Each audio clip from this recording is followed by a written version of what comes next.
สบายดีท้องถิ่นลาวการศึกษาถือว่าเป็นสิ่งสำคัญและจำเป็นสำหรับคนเราเพราะว่าก่อนจะมีความรู้ความสามารถก็ต้องได้รับการศึกษาทุกคนล้วนแต่ใฝ่ฝันอยากเรียนจบสูงมีอาชีพการงานที่ดีหลังจากเรียนจบสามัญก็เรียนต่อมหาวิทยาลัยตามแห่งต่างๆภายในประเทศและต่างประเทศเวียดนามเป็นประเทศหนึ่งที่นักศึกษาลาวนิยมกันไปเรียนหลายมื้อนี้เราจะมารู้จักกับ22ความจริงของนักเรียนลาวอยู่เวียดนาม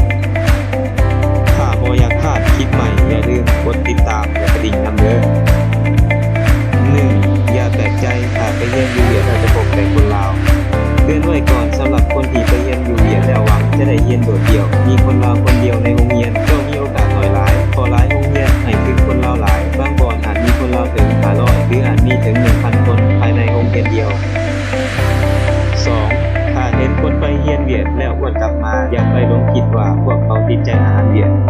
บ่แม่นอาหารเวียดบ่แซ่บแต่เหตุผลที่น้ำหนักขึ้นแม่นพวกเฮานอนหลายและอาจแม่นเพราะติดใจเบียร์เวียดนามก็เป็นได้ 3. มักสิถามว่าอยู่เวียดได้กินตำข้าวปุ้นตำหมักหุงบ่ขอตอบได้ว่าเกือบว่าบ่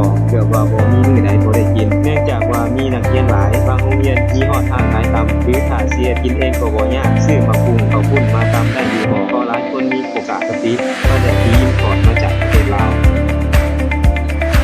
4. Free Wi-Fi is everywhere เป็นเรื่องปกติที่เฮาจะบ่เติมเน็ตออกมี Wi-Fi ฟรีอยู่ตามห้างต่างๆอยู่รอบขายข้าวจีก็ยังมี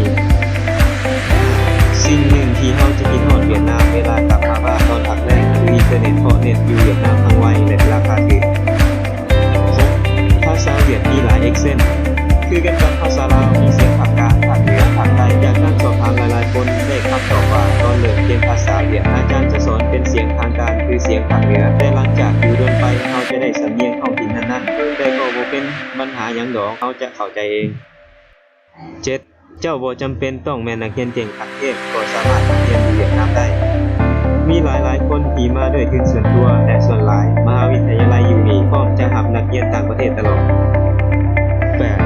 การไปเรียนเวียดนามบ่จำเป็นต้องมีเงินหลายก็สามารถไปได้ค่าเรียนอยู่เวียดนามบ่แพงปานใดแต่ค่าเดินทางก็บ่แพงค่าการเดินทางด้วยรถเมล์ค่าที่รถเมล์เวียงจันทน์ถนนประมาณ 200,000 กีบแต่ค่าที่ยนต์ประมาณ$130เป็นแบบนี้ขี่รถดีกว่าเนาะ 9. ไปเรียนเวียดนามนอกจากจะเรียนรู้วัฒนธรรมเวียดแล้วยังเรียนรู้วัฒนธรรมลาวพอคนลาวมาจากทุกภาคเขาอาจจะได้รู้เม็ดเป็นลาวเหนือลาวใต้ที่เว้าบ่เข้ากันตัวอย่างจากประสบการณ์จริงมีมื้อหนึ่งหมู่2คนย่างไปตามป่านางกอมาจากหลวงพระบางเป็นทางเพื่อนเลยท่วงขึ้นว่าห่วยนางขอมาจากซ้อนในเขตงงเลยถามคืนว่าทางห่วยมันห่วยไปทางใดห่วยแม่นเพื่อนเบิดในแขวงหลวงพระบาง 10. เสียงแก่รถอยู่เวียดนามถือเป็นเรื่องปกติถ้าทานย่างตามทางแล้วได้ยินเสียงแก่รถบ่ต้องตกใจค่อยๆย่างแนมเบิ่งแล้วค่อยๆหลีกทางหรือบางครั้งรถจะหลีกเอาเอง 11. เวลาไปซื้อหมากไม้ตามตลาดแล้วได้ราคาถูกอย่าเฝ้าดีใจไปเพราะเจ้าอาจจะได้บ่เต็มสิ่ง 12. ถึงคนเวียดจะมีบางคนที่นับถือศาสนาพุทธในการไปวัดเวียดนามความรู้สึกก็บ่คือวัดอยู่ลาวเพราะลาวและเวียดนับถือศาสนาพุทธคนละนิกายวิธีการนับถือจึงต่างกันบ่จำเป็นต้องไปวัดก็ได้ความศรัทธามันอยู่ที่ใจ 13. การเดินทางไปสถานที่ต่างๆที่เวียดนามบ่แม่นเรื่องยากรถแท็กซี่มีตลอดและราคาบ่แพงหรือถ้าท่านอยากไปเองก็สามารถเช่ารถไฟฟ้าหรือรถจักรราคาบ่แพงและท่านยังจะมีโอกาสใส่หมวกกันน็อกบางๆตามสไตล์เวียดนาม 14. อย่าคาดหวังว่าท่านจะได้กินอาหารทะเลราคาถูกถ้าว่าท่านบ่ได้เรียนอยู่แขวงติดทะเลพวกเขาจะบ่ค่อยได้กินกุ้งหรือปลาหมึกแห้งเพราะราคาแพงบ่ต่างกันกับซื้ออยู่ลาว 15. เฮ็ดตัวให้สิ้นกับกินตัวของคนเวียดเป็นที่รับรู้ว่ากินตัวคนเวียดบางคนเป็นเอกลักษณ์แนวใดคงจะบ่ต้องบอกเนาะโดยเฉพาะยามอากาศหนาวๆลืมไปโลดว่าเขาจะอาบน้ำ 16. คนเวียดนามใจดีและต้อนรับคนลาวดีกว่าที่คิดถ้าท่านมาเยือนอยู่เวียดนามจะพบว่าคนเวียดนามเป็นมิตรและฮักแพงคนลาวหลายเขาถือเฮาเป็นอ้ายน้องโดยเฉพาะอาจารย์ชาวเวียดนามจะฮักคนลาวหลาย 17. อ้าวเจ้าแม่นคนลาวหวาข้อยคิดว่าเจ้าแม่นคนเวียดนาม